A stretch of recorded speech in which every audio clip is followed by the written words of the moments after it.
안녕하세요. 논리 최인호입니다. 자, 오늘의 영상은 겨울방학 국어 공부 이렇게 계획하라 입니다. 여러분들 어떻게 인강을 듣고 어떻게 학원을 다니고 얼마만큼 공부를 해야 되는지 고민이 많을 겁니다. 아주 심플하게 설명해 드릴 테니까 잘 활용해 보시기 바랍니다. 자, 본방까지 제가 합쳐서 8주라고 설정을 해보겠습니다. 보통 학원에 겨울방학 특강을 들어오는 친구들은 8주 과정으로 수업을 듣게 되는 거거든요. 그리고 선생님들도 8주를 계획해서 강의를 하나를 끝내는 경우가 대부분입니다. 그 기준에 맞춰서 이야기를 할 것이고, 저 역시도 8주에 맞춰서 기본 강의인 문학의 정석, 독서의 정석, 문법의 정석 이런 것들이 진행하고 있거든요. 그렇기 때문에 여러분들 같은 경우에도 이 8주 동안에 무언가를 많이 하겠다는 것이 아니라 각각의 독서, 문학, 문법 또는 화작의 기본 개념 강의들을 내가 마스터하겠다라는 생각으로 더 하려고 하지 마시고 반드시 기본, 모든 공부는 기본이 곧 완성입니다. 여러분들이 국어 하면 기본을 너무 잘못 알고 있습니다. 국어 기본 하면은 문학 개념을 암기하는 걸 기본이라고 생각하고, 필수 문학 작품 정리하는 걸 기본이라고 생각하고, 비문학 지문 기출 풀어보는 게 기본이라고 생각하는데 절대 그것은 기본이 아닙니다. 여기서 말하는 기본이란 여러분들, 자, 내가 낯선 작품이 나와도 객관적으로 해석할 수 있는 힘을 배우는 거. 독서 영역,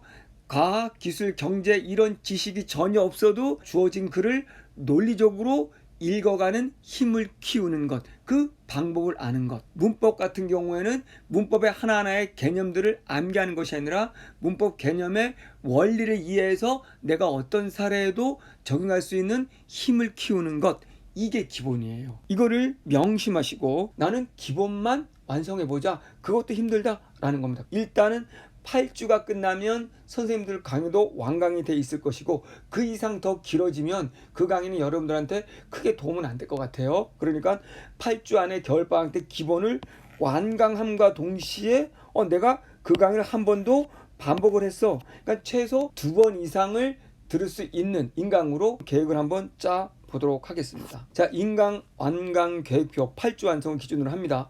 독서 같은 경우 이렇게 하면 됩니다. 3시간 인강을 들으세요. 3시간 들을 때 월요일날 듣습니다. 3시간.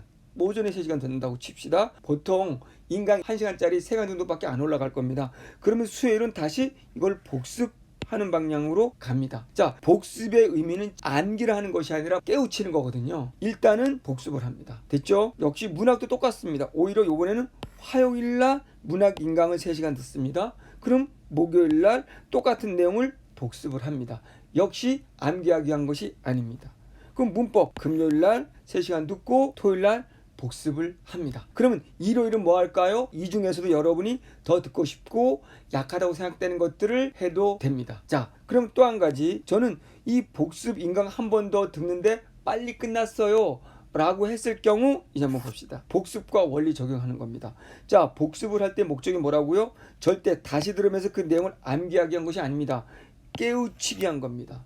체인호 공부에서의 본질은 내가 이 작품을 정리하고 암기하는 것이 아니라 이 작품은 이렇게 접근했어야 되는 거구나, 그렇다면 내가 다음 작품이 나온다면 이렇게 접근하면 되겠네. 그런데 내가 앞에 강의 들을 때까지는 이 작품을 자꾸 암기하려고 했어. 그걸 자꾸 버리는 거, 그리고 내가 잘못한 게 이거였네, 난 아직도 주관적으로 풀고 있네 라는 걸 깨우치는 게 공부고, 그걸 위해서 복습을 하는 거예요. 체인호 인강을 듣는다고 쳤을 경우는 처음에 여러분이 듣고 싶은 거, 이해할 수 있는 것만 들릴 거예요.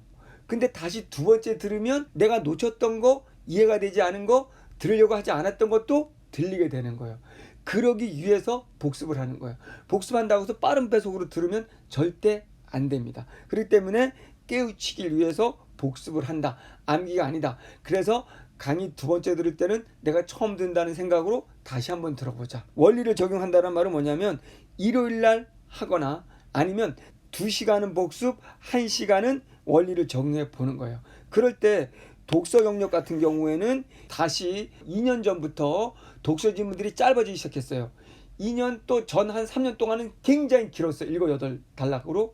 근데 다시 최근은 학생들이 끝까지 못 읽으니까 지문이 짧아졌기 때문에 옛날 수능 지문 읽어도 상관이 없거든요. 그 지문을 가지고 문제 말고 지문 중심으로만 내가 논리적으로 읽는지를 연습해 보는 것이고요.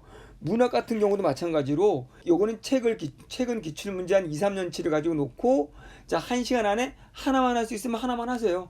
2개 할 수 있으면 2개만 하고 이런 식으로 해서 문학은 작품보다는 오히려 또 문제 즉 보기를 먼저 보고 보기를 내가 제대로 읽을 수 있고 보기와 선택지를 잘 연결시킬 수 있는지 요거 중심으로 보세요. 문법은 적용할 때 최근 역시 3년 기출에다가 해당하는 영역 내가 지금 의문론을 들었으면 의문론에 해당하는 기출문제만 풀어보는 겁니다. 내가 적용이 되는지 안 되는지 이런 식으로 요 원리 적용은 여러분들 일단은 1시간 정도 복습을 2시간 했다면 1시간 정도. 근데 선생님 저는 실력이 좀 많이 낮아요 라고 한다면은 원리 적용은 하지 마시고 복습만 한 번 더 하면서 기본을 더 쌓는 게 중요합니다. 기본을 여러 번 반복해서 이게 쌓여 있으면 원리 적용하는 건 금방 할 수 있거든요. 이렇게 수능 인강은 계획 짜시고 한다면은 8주가 아주 알차게 보내질 겁니다. 저는 국어쌤이라고 해서 국어만 하루 종일 하라가 아니잖아요. 국영수 중에 국어 하루에 3시간 투자하면 되는 것이죠. 자, 여러분의 국어 1등급을 제가 도와드리겠습니다. 이제 저의 논리에 탑승하십시오.